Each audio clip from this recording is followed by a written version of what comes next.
Kamusta mahal na mga manonood, maligayang pagdating sa aking channel. Nandito na naman ako na may magandang video. Kasama mo kami sa balita ni na Halil Ibrahim at sila Turkoglu.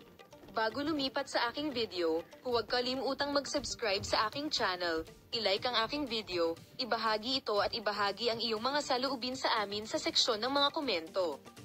Sa isang dramatikong pag-unlad, ang sikat na direktor na si Halil Ibrahim Ceyhan ay pumasok na parang isang tunay na bayani upang iligtas ang aktres na si Sila Turkoglu, na natagpuan ang kanyang sarili na hinahabol ng isang grupo ng mga aso, mula sa isang mapanganib na sitwasyon.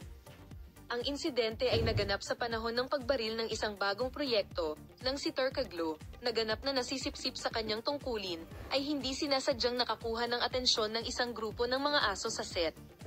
Habang mabilis na lumala ang sitwasyon, ang direktor, na kilala sa kanyang kalmadong pag-uugali sa likod ng kamera, ay mabilis na naging isang bayani sa labas ng screen.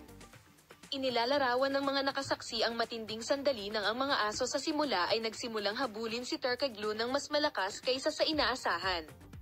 Ang aktor, na nahuling hindi handa, ay natagpuan ang kanyang sarili sa isang mahirap na sitwasyon nang lumapit ang mga aso. Sa sandaling iyon, si Halil Ibrahim, na mabilis mag-isip at nagpakita ng proteksyong likas, ay sumugod sa tulong ni Ceyhan Turkoglu. Sa kahangahangang kalamigan, nagawa ni Ceyhan na ilihis ang atensyon ng mga aso at tiyakin ang kaligtasan ng aktor, at ang mga determinadong aksyon ng direktor ay hindi lamang napigilan ng isang potensyal na sakuna, ngunit ipinakita rin ang kanyang pangako sa kapakanan ng kanyang cast at crew. Salamat sa inyong lahat sa panonood ng aming video hanggang sa huli. Paalam, makita ka sa mga bagong video.